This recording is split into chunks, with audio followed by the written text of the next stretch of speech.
ICE, they all want the wall. We have some bad hombres here, and we're going to get them out. When it comes to the wall that Donald talks about building, he went to Mexico. He had a meeting with the Mexican. At a time, they would ask Trump about these accusations by this women, and Chris Wallace would ask Hillary Clinton, these are separately, of course, about WikiLeaks. One of the WikiLeaks developments was apparently she is really, during paid speeches, for open borders. So Chris asked her about that, and she said, oh, well, if you would have read the next line about it, I was talking about open borders regarding energy production.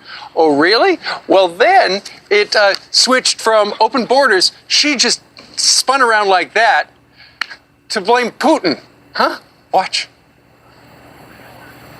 But you are very clearly quoting from WikiLeaks, and what's really important about WikiLeaks is that the Russian government has engaged in espionage against Americans. This has come from the highest levels of the Russian government, clearly from Putin himself, in an effort, as 17 of our intelligence agencies have confirmed, to influence our election. Finally, will Donald Trump admit and condemn that the Russians are doing this? That was a great pivot off the fact that she wants open borders, okay? How did we get onto Putin? He wants open borders. People are going to pour into our country. People are going to come in from Syria. She wants 550% more people than Barack Obama, and he has thousands and thousands of people. They have no idea where they come from, and you see, we are going to stop radical Islamic terrorism in this country. She won't even mention the words, and neither will President Obama. So I just want to tell you,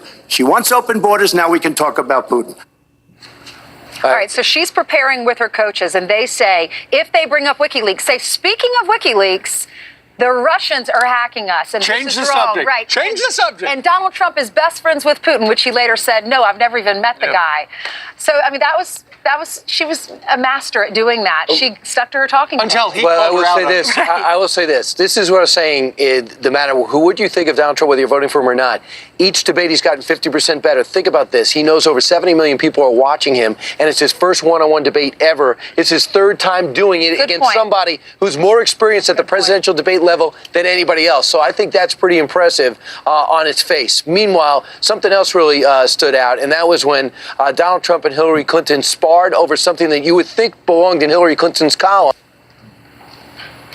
You do have experience. I'd say the one thing you have over me is experience, but it's bad experience. The problem is you talk, but you don't get anything done, Hillary. You don't. You ran the State Department. $6 billion was either stolen, they don't know. It's gone. $6 billion. If you become president, this country is going to be in some mess, believe me. On the day when I was in the Situation Room, got out the way they wanted to get out. She gave us ISIS as sure as you are sitting there. And what happened is now ISIS is in 32 countries. And now I listen how she's going to get rid of ISIS. She's going to get rid of nobody. See, I think that ultimately that answer probably helped Donald Trump, because as people look in, this is an election where people want a different kind of experience. And he reminded her that she's been part of the Washington establishment for decades. 100%. He is a new guy, new experiences. Yeah. Did he host The Apprentice? Absolutely. He also built a big business. I loved his response to that, because when she started going over the list of what she's been doing, helping people around the world, I was there for bin Laden.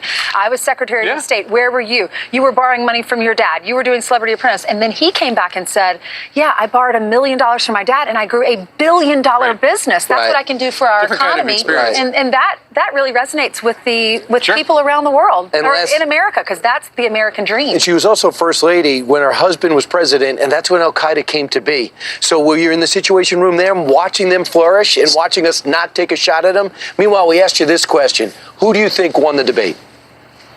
Okay. This is from, is it? Avermillion. Okay, she says she was great at diverting, but he nailed her on key points. Then Sarah said on Facebook, I fully believe Donald Trump won this debate. This debate was informative, not just argumentative. I am very proud of how he did, and I'm confident that there are plenty of people who know something today they did not know yesterday. All right. Meanwhile, there's very few. Shut up, Exactly guys. why we got him a clothing deal, and we got him some makeup, and we're bringing him out here right now to provide. Yesterday in Colorado Springs at a Respect for Life dinner said that Hillary Clinton should apologize, owes Catholics an apology. I don't know if we got time to play the sound, but he was very stern about this. All right. So that's We're so gonna be interesting. watching. I've never seen him to weigh in politically, but I guess it really struck to the bone of what he stands for. The very core They're very upset by it. Catholicism. Right. All right. Cardinal So it gets might to be be a the little referee difficult. tonight Yeah. between the two of them. So Might be a It's gonna little. be great. He's known for his joviality, but Yeah. it might be a little bit tension. And I believe we'll be able to see both of their presentations live on the Fox News channel tonight. All right. That's right. Thanks, Michael? guys. thanks for having us. All right, See ya. great. See you later. Meanwhile, coming up on this Thursday, we